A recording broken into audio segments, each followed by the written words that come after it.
प्रेम रखो या ना रखो, चरणों को स्पर्श करो या ना करो, मैं नहीं कहती हूँ, लेकिन बचनों में प्रेम जरूर रखना, क्योंकि चरणों में प्रेम रखना बड़ी आसान बात है। सुबह उठे और माता पिता के चरणों को स्पर्श कर लिया, चरणों को स्पर्श कर लिया, पूरा दिन मनमानी किया जो मन में आया। और अगर चरणों को ही स्पर्श करो और माता जी मना कर दे ये काम ना करो, अगर उनकी बातों का पालन ना करो, तो कोई मतलब है चरण स्पर्श करना? कोई भी मतलब नहीं है। इसलिए कहते हैं कि आप लोग अपने माता पिता के चरणों में प्रेम रखो या ना रखो, लेकिन बचनों में प्रेम रखना बड़ी कठिन बात है, बड़ी जरूरी बात है। राम जी का इसीलिए चरित्र पूजनीय है, इसीलिए भगवान चरित्रवान है। राम बोली सियापति रामचंद्र भगवान की जय हो। तो माता कैकेयी ने मंथरा के कहने से राम का वनवास नहीं किया है। मां को याद आ गया और क्या लिखते हैं, काम कर गई अंत में। मंथरा ने एक बात कह दी, बोली महारानी मेरी क्या ऐसी गरज पड़ी है जो अपना मुख नचवाऊंगी, दोनों में कोई राजा हो मैं दासी ही कहलाऊंगी। और जब मंथरा ने ये बात कही दी तो माता कैकेयी को याद आ गया कि मैंने अपने पुत्र को बचपन में वरदान दिया था कि जब तेरा राजा बनने का समय आएगा तो मैं तेरा वनवास कर दूंगी, और आज वो दिन आ गया। काम कर गई अंत में नागिन की फुफकार, लगी कांपने के कई डगमग हुए विचार।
बोली सियापति रामचंद्र भगवान की जय हो।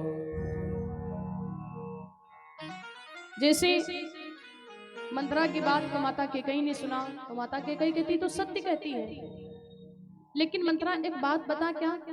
बोले पूरी नगर में ये बात फैल गई है कि कल राम जी राजा बनेंगे और तुम कहते कि वनवास कर दे, समय बहुत कम बचा है, इतनी जल्दी क्या करें हम?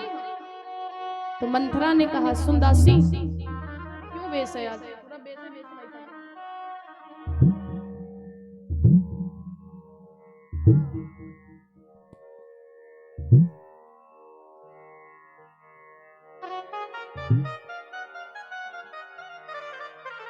श्री राम राम राधे श्याम श्री राम राम श्री राम। श्री राम राम राम तानपुरा लगा है ना, तानपुरा थोड़ा डाउन कर दो, हाँ वैसे काट के बजाओ इसको। बोली सियापति रामचंद्र भगवान की जय हो, बोली जानकी माता की। बस ठीक है। जय हो। देखिए मंत्रा कहती दासी रानी तू पागल है क्यों? बोले बहना बात बिगड़ने के लिए एक क्षण भी काफी होता है और तेरे लिए तो पूरी रात पड़ी है। मैं तुमको बताती हूँ क्या तुमको करना है। त्रिया चरित्र करो, इन वस्त्रों को निकाल करके फेंक दो, मलिन वस्त्रों को पहन लो, आभूषणों को निकाल करके फेंक दो और जाकर के कोप भवन में जिस प्रकार से जल से निकाल करके मछली को फेंक दो तो मछली तड़पने लगती है ना, उसी प्रकार से जाकर के तुम कोप भवन में तड़पना। और जब दशरथ तुझसे इतना प्रेम करते तेरे पास आएंगे जरूर, और जब दशरथ आएंगे तेरी दशा को देख करके हैतंग रह जाएंगे, क्योंकि महाराज दशरथ बड़ा प्रेम करते थे माता कैकेयी से।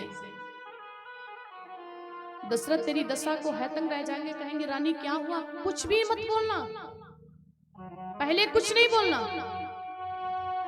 और जब वो परेशान हो जाएंगे तेरी दशा को देख करके ज्यादा मीठी मीठी बातें कर देंगे, तो ये चीज कहना कि क्यों मेरे पास में आए हो? आप तो मन में स्वार्थ की भावना रखते हो, प्रत्यक्ष सताने आए हो कि कैकेयी से प्रेम करते हैं। तो दशरथ और ज्यादा व्याकुल हो जाएंगे इस बात को सुनकर के। और जब वरदान मांगने की बात आएगी तो रानी पहले कहना कि उस समय मांगना जब राजा सौगंध राम की खा जाए।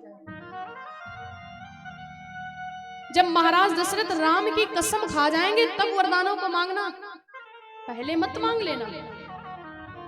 और जब कसम खा जाएंगे तो फिर वही बात आ जाएगी, रघुकुल रीत सदा चली आई, प्राण जाई पर बचन न जाई। लेकिन मंत्रा कैकेयी मांगना कैसे है ये ध्यान से सुनना। पहले वरदान में मांगना राम के जगह पर भरत का राज्याभिषेक हो, पहले वरदान में ये मांगना। और दूसरे वरदान में राम का 14 वर्षों का वनवास।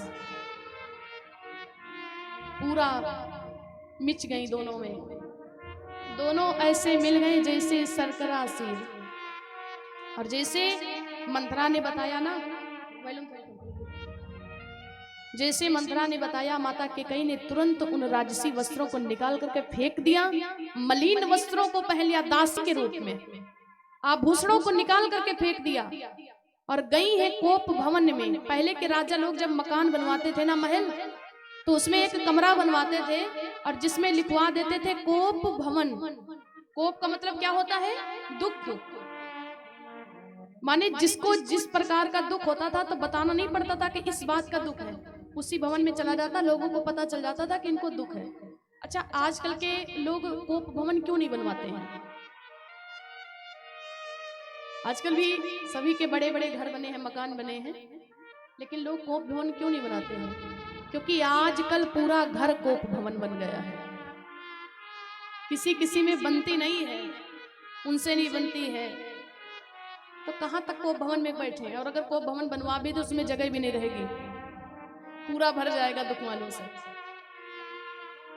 देखिए, कभी भी माताओं को ये काम नहीं करना चाहिए। कभी कभी कुछ नारियां ऐसी होती दुनिया में ना, जो पति से झगड़ा हो जाता तो चूड़ियों को तेड़ देती हैं, आभूषणों का खिलवाड़ कर देती, निकाल करके फेंक देती हैं। ये सब नहीं करना चाहिए। केवल माता कैकेयी ने जीवन में एक बार सुहाग का खिलवाड़ किया और नसीब ऐसा हुआ दोबारा नसीब ही नहीं हुआ वो सुहाग, तो ऐसा कभी भी नहीं करना चाहिए। और माता कैकेयी पूरा त्रिया चरित्र करके गई हैं कोप भवन में। जिस प्रकार से जल से निकाल करके मछली को फेंक दो, मछली तड़पती है ना, उसी प्रकार से धीरे धीरे करके हिचकियां ले करके नागिनी की जैसे गरम गरम सी फुफकार लेकर के उसी कोप भवन में पड़ी है। और अब इधर सुनिए, सांझ का समय है, दीपक जलाने का समय हुआ और महाराज दशरथ सोचते हैं आज मैं अपनी कैकेयी को मुख मांगा वरदान दूंगा। दशरथ को क्या पता कैकेयी कहाँ है। और महाराज दशरथ गए कैकेयी के भवन में तो देखते कि कैकेयी है ही नहीं वहां पे। किसी ने बताया कि माता कैकेयी कोप भवन गई है। बाबा लिखते हैं, सांझ समय सानंद नृप, सांझ का समय है, सानंद नृप, नृप का मतलब राजा, सांझ समय सानंद नृप गयव के कही गेहूं गवन निठुरता निकट किए जनुधर देहा स्नेहा। सांझ का समय है, महाराज दशरथ बड़े प्रसन्न हैं। और देखिए सोचने की बात यह है कि रामचरितमानस में ये जो सानंद शब्द है ना, सानंद शब्द पहली बार आया है। सांझ समय सानंद नृप, सानंद शब्द पहली बार आया है। जो लोग पढ़ते हैं उनको पता होगा कि आनंद शब्द रामचरितमानस में कई बार आया है। आनंद, परमानंद भी कई बार आया है, परंतु सानंद शब्द पहली बार आया। सानंद का मतलब क्या है? महाराज दशरथ आज इतने प्रसन्न है, इतने प्रसन्न है जिसका कोई ठिकाना नहीं है। गयो के कई गए हो गवन निठुरता निकट के जन देह देह स्नेह। और जैसे दशरथ को पता चला कि कैकेयी माता कोप भवन में गई है, कोप भवन सुन सकचेउ राऊ। जैसे दशरथ को पता कि कैकेयी कोप भवन में गई है, दशरथ जी दौड़ते हुए कोप भवन में गए और सोचने लगे अभी तो मेरी रानी बड़ी प्रसन्न थी, अभी तो बड़ी प्रसन्न थी, इतनी जल्दी क्या बात हो गई कि कोप भवन क्यों गई है। और महाराज दशरथ गए हैं, देखते कि जैसे जल से निकाल करके मछली को फेंक दो, उसी प्रकार से माता कैकेयी कोप भवन में तड़प रही है। और जब दशरथ गए, कैकेयी की दशा को देख करके महाराज दशरथ तो कांपने लगे, क्योंकि आज तक ये कभी नहीं हुआ, कांपने लगे।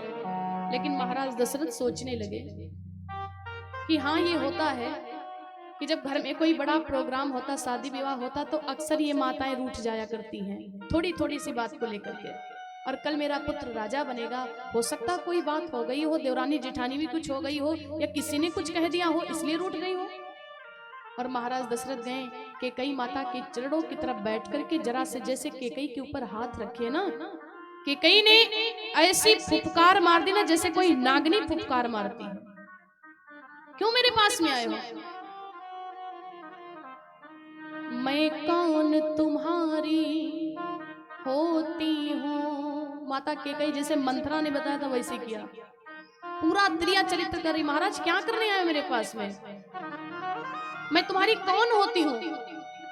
मैं कौन तुम्हारी होती हूँ, क्यों मुझे सताने आए हो।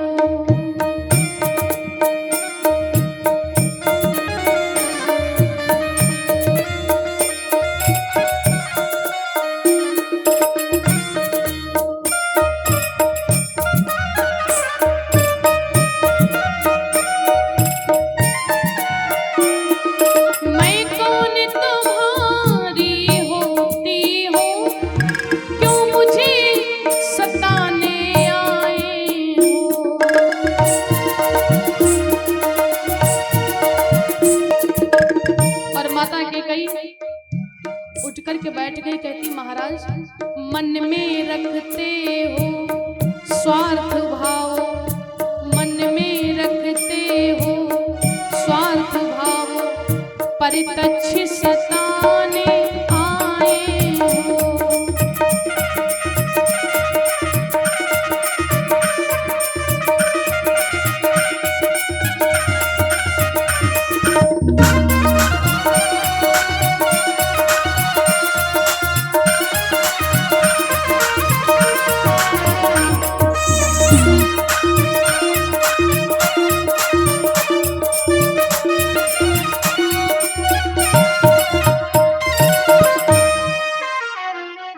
दशरथ जी गए और कहते रानी क्या हुआ, उठो 16 श्रृंगार करो, क्यों धूल धूसरित हो रानी, क्या संकट है, क्या पीड़ा है, क्या इच्छा है, बोलो रानी, कुछ तो बोलो। कैकेयी माता पहले कुछ नहीं बोली। महाराज दशरथ बार बार निवेदन करने लगे, रानी बोलो तो क्या हुआ, अभी तो तुम बड़ी प्रसन्न थी, अरे उठो, ये जो तुम वेशभूषा को बना करके रखी हुई शोभा नहीं देता है, एक महारानी हो और कल मेरा पुत्र राजा बनेगा। अरे रानी उठो, 16 श्रृंगार करो, क्यों धूल धूसरित हो रानी, क्या संकट है, क्या पीड़ा है, क्या इच्छा है, बोलो रानी। बोलो क्या संकट है, क्या पीड़ा है, इच्छा तुम्हारी क्या है? केकई कुछ नहीं बोली। महाराज दशरथ को लगा हो सकता अयोध्या में किसी ने कोई बात कह दी हो जो इनको बुरा लग गई हो। तो महाराज कहते हैं जिस जीभ ने तुमको गलत बात कही होगी ना, अगर कहो तो उनकी जिह्वा को मैं कटवा दूंगा। रानी बोलो तो, कुछ तो बोलो। जो इस प्रकार से महाराज के वचन सुने तो माता केकई उठ कर के बैठ गई। कहती महाराज क्यों मेरे पास में आए हो? मन में रखते हो स्वार्थ भाव, प्रत्यक्ष सताने आए हो? मन में स्वार्थ की भावना रखते हो और मेरे पास में आए हो? इस बात को सुनकर के दशरथ जी मुस्कुराने लगे। रानी तुम तो आज ऐसे बातें कर रही हो ना जैसे कोई नई नवेली दुल्हन बात कर रही हो। क्यों? कल ही तो मेरा विवाह तुमसे हुआ नहीं है, कितने सालों से विवाह है और कितने सालों से तुम मेरे साथ में रह रही हो। क्या तुमको मेरे स्वभाव को पता नहीं है कि मेरा स्वभाव कैसा है? फिर मैं तुमसे क्या प्रत्यक्ष सताऊंगा रानी? केकई माता कहती है अगर इतना ही प्रेम करते हो ना तो कल तुम्हारा पुत्र राम राजा बनेगा। आज तक तुमने सब कुछ किया लेकिन मेरे 2 वरदान तुम्हारे पास में है, तुमको याद है कि नहीं याद है? महाराज दशरथ ने कहा याद है, देवासुर संग्राम के। बोले महाराज कैसी बातें करते हो, आज तुमने मेरे 2 वरदानों को ही नहीं दिया आज तक। तो दशरथ कहने लगे बस केवल 2 वरदानों के लिए ऐसी तुम्हारी हालत? अरे रानी क्या तुमको विश्वास नहीं था कल मेरा पुत्र राजा बनेगा और तुम 2, 4, 8, 10, 20, 50, 100 जितने वरदान तुमको मांगना हो मांग लो, ये तो खुशी का अवसर है। कि कई माता कहेंगी महाराज मुझे आपकी इतने वरदान नहीं चाहिए, मुझे केवल 2 वरदान चाहिए, वो भी अपने। मैं किसी के वरदान नहीं मांगना चाहती हूँ। तो दशरथ को नहीं पता था कि केकई माता दशरथ के प्राणों को ही मांग लेंगे। दशरथ जी कहने लगे रानी बोलो तुमको क्या चाहिए? मैया कहने लगी महाराज अगर देना ही चाहते हो ना तो राम की कसम खा जाओ, क्योंकि मंत्रा ने कहा था उस समय मांगना जब राजा सौगंध राम की खा जाए। अगर वरदान ही देना चाहते तो पहले तुम राम की कसम खा जाओ कि जो मैं तुमसे मांगूंगी तुम आप दे दोगी। दशरथ जी कहने लगे तुम क्या बोल रही हो आज रानी? आज तक तुमने कभी ऐसे हमसे बातें नहीं किया है। क्या हो गया? ऐसा लग जैसे कि तुम किसी ने तुम्हारी मति को मार लिया हो। अरे रानी रघुकुल रीत सदा चली आई। दशरथ जी कहते हैं सदा चली आई, प्राण जाहि पर वचन न जाई, प्राण जाई पर वचन न जाई। हे रानी तुमको तो पता है कि मेरी अयोध्या की क्या रीत है, इस रघुकुल की क्या रीत है। मैंने तुमसे कह दिया कि मैं तुम्हारे वचनों को पूरा करूंगा तो पूरा करूंगा, कुछ भी हो जाए। नहीं असत्य सम पावन पुंजा, नहीं असत्य सम पावन पुंजा, गिरि सम होहि कि कंटकी न गुंजा।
दशरथ जी ने कहा महारानी तुमको तो मेरे रघुकुल की रीत पता है, रघुकुल रीत सदा चली आई, प्राण जाई पर वचन न जाई, कहिए क्या चाहिए। कैकेयी माता ने कहा नहीं नहीं, अगर वरदान नहीं देना तो कोई बात नहीं, लेकिन अगर वरदान देना चाहते हो ना तो राम की कसम खाने में क्या जाता महाराज, खा लो राम की कसम। क्योंकि मंथरा ने कहा जब तक के राम की कसम ना खा जाए तब तक के मत मांगना। दशरथ को नहीं पता था ये क्या मांग लेगी। दशरथ जी ने कसम खा ली कि रानी मैं राम की सौगंध खाता हूं कि जो तुम वरदान मांगोगी मैं तुमको अवश्य दूंगा। और जैसे राम की कसम खाई, माता कैकेयी उठ कर के बैठ गई और कहने लगी महाराज अभी भी विश्वास नहीं हो रहा है। और वरदानों को मांगने से पहले माता कैकेयी भी कांपने लगी। क्यों? क्योंकि माता कैकेयी को भी पता है जो वरदान को मैं मांगने जा रही हूं, इस वरदान के बाद में मेरे पति की मृत्यु हो जाएगी। जिस नारी को पता हो इस वचन को बोलने के बाद में पति की मृत्यु हो जाएगी, वो नारी बोल नहीं पाएगी। माँ को पता जो वरदान मैं मांगने जा रही हूँ, इस वरदान को अगर मैंने मांग लिया और मांगने के बाद में मेरा पुत्र मेरा भरत मेरा त्याग कर देगा। मैया मांगने से पहले लगी कांपने लगी। भूप मनोरथ सुभग बना, सुख सुविहंग समाज, बिलिनी जिम छाड़न चहित, बचन भयंकर बाज।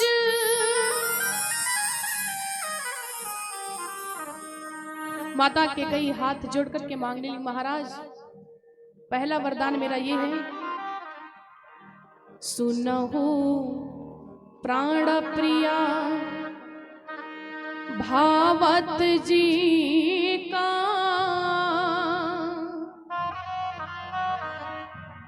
माता कैकेयी वरदान को पहला क्या मांगती है महाराज, सुनहु प्राण प्रिया, हे प्राण प्रिय भावत जी का,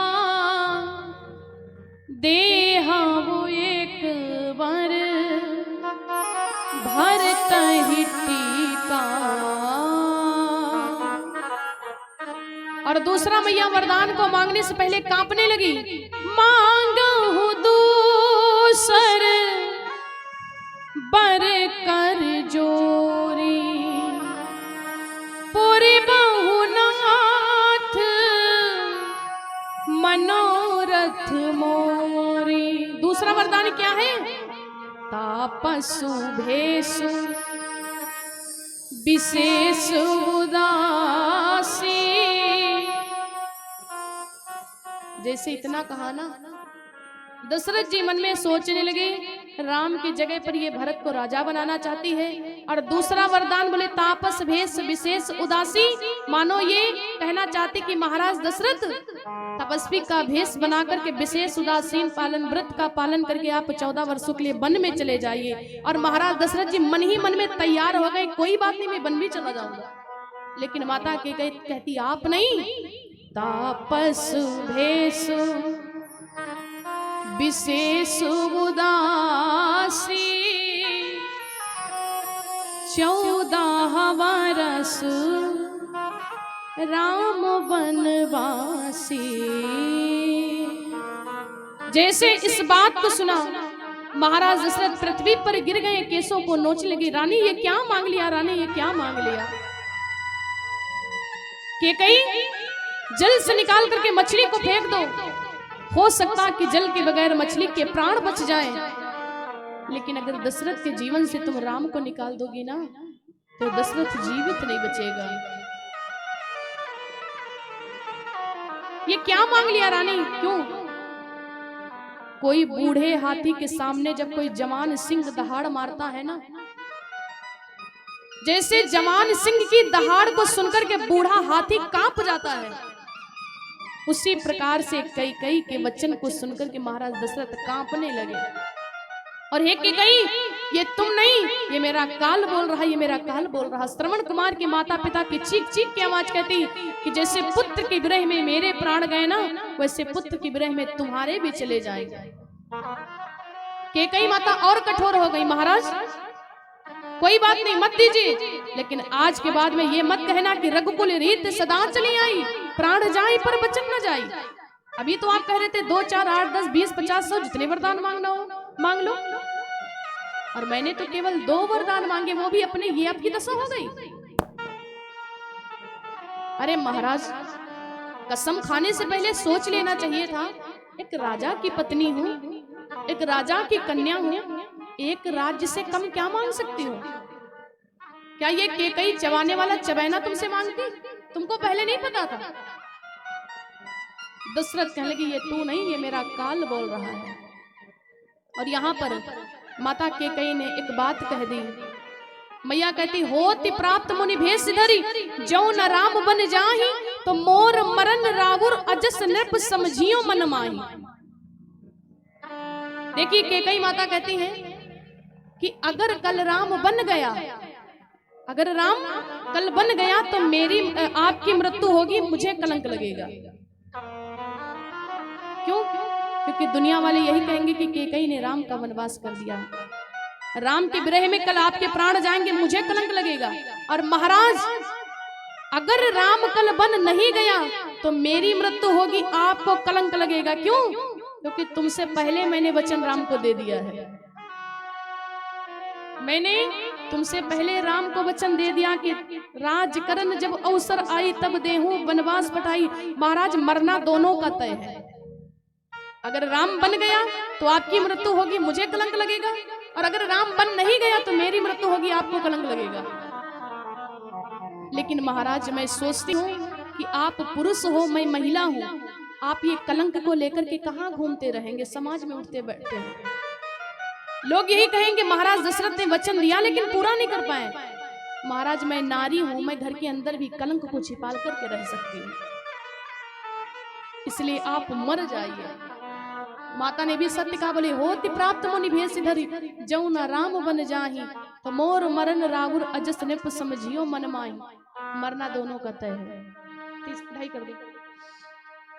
दशरथ कहते रानी अभी सोच ले, मेरे मर जाने के बाद में रानी तू हर चीज को तरस जाएगी, तू तरस जाएगी रानी,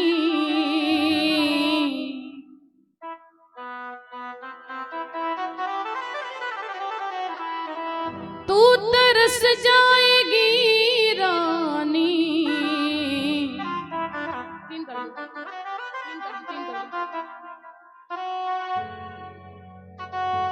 दशरथ जी कहते हैं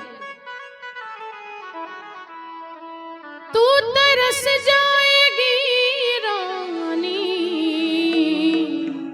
तू तरस जाएगी